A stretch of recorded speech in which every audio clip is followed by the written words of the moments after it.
Yes then YouTube, ultimate team of the season is here, so you know what that means, the ultimate wrap.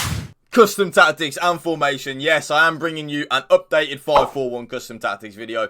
It would be wrong of me to sit here and tell you not to use this formation during Ultimate Tots. I would be lying to you because let's be real, the 5-4-1 has been, for a long time on this FIFA, the best and probably most OP formation in the whole game if you actually think of the attacking side of the game and the defensive side of the game. So, we are on the road to glory. That's how the 5-4-1 is set up. Let's get straight into the custom tactic. The cheapest and most reliable place to buy your FIFA 23 Ultimate Team coins. Please do check out mmoexp.com. Link is down in the description below. Use code WOLF at the checkout for 5% off your order. So the defensive style YouTube is going to be on balance. Yes, you don't want to be going on press after possession loss or pressure on every touch, in my opinion, in the 5-4-1. I would actually recommend probably not even using them on any custom tactics unless you are really chasing a lead. Press after possession loss is good, but it drains your stamina so much that if you use it from minute one, your players will be absolutely knackered. Pressure on every touch, again, is also good.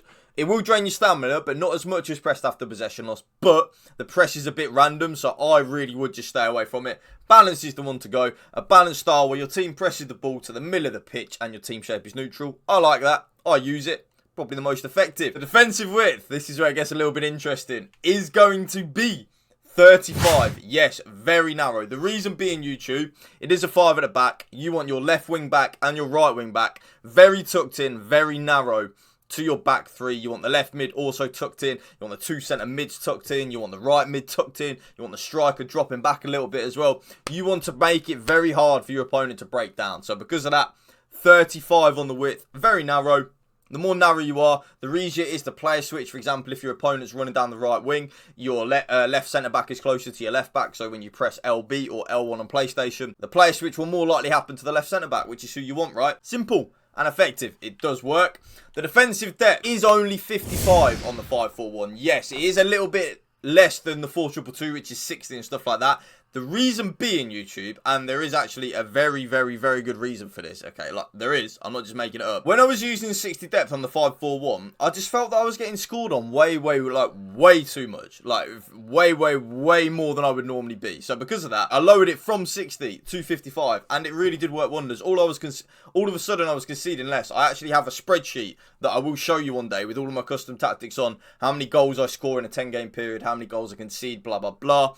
Very in-depth, actually. It's probably why my custom tactics video do well, because I don't bullshit on them. Like, I tell you good custom tactics that I use. If I don't like the custom tactics, you don't see them because I don't upload the video, right? So that's probably why they do well. I lowered it from 60 to 55. All of a sudden, we're conceding less goals. It works. The offense, of course, my absolute bread and butter YouTube, balanced and direct passing. But, and there is a but, like I was saying in quite a few of my recent videos, long ball and balance is good. Like, long ball is definitely a viable option. I still don't think it's as good as balance and direct passing, but long ball can work, especially YouTube, hear me out here, especially if you're an old gen. If you're an old gen, it really can work. It's probably just as good as balance and direct passing, but if you're a new gen, balance and direct passing for me is your bread and butter. It's the most effective. It is the most OP. Offensive width is 45, so we lower the offensive width down from 50 to 45. Basically, we want the left and right mid tucking in closer to our striker, because if they're not tucking in, which you'll see with the player instructions, it's actually quite hard to score opportunities in the 5-4-1. So lower that offensive width from 50 to 45, left and right mid tucking into the striker, midfield two closer together. The wing backs will be staying wide anyway because of the player instructions, so they're irrelevant. But it's all about getting them triangles in the middle of the pitch, making it more easier to create opportunities. Players in the box, yes, you guessed it, 7. Yeah, 7. No real method to that. I just always think the more players you have in the box, more likely you are to score a goal, right?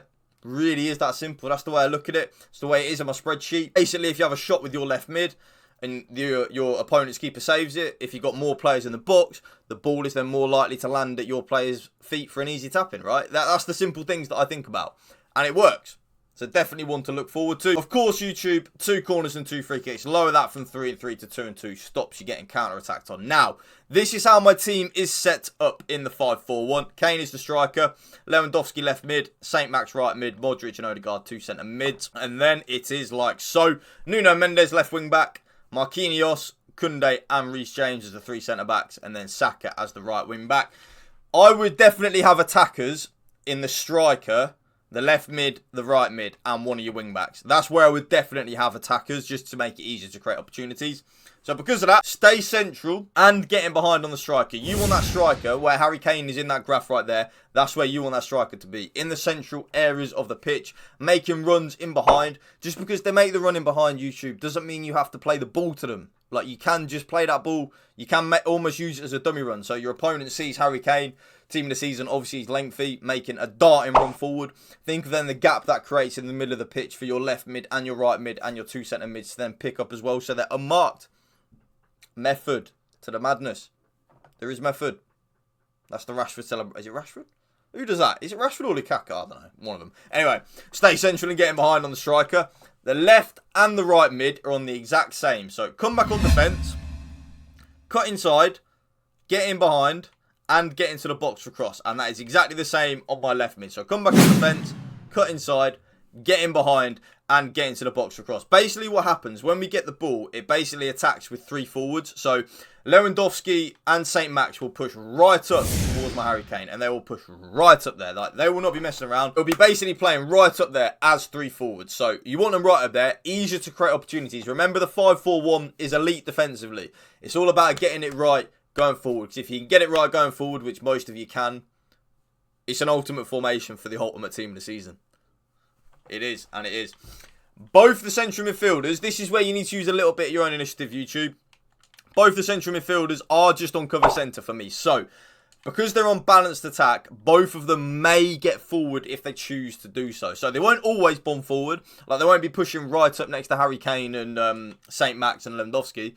But if the opportunity is there, they will push forward and try and help out in the attacking third. But, and there is a but, if you are someone that struggles defensively, put the more defensive-minded central midfielder on stay back while attacking. So for me, of course, it would be my team of the season, Luka Modric.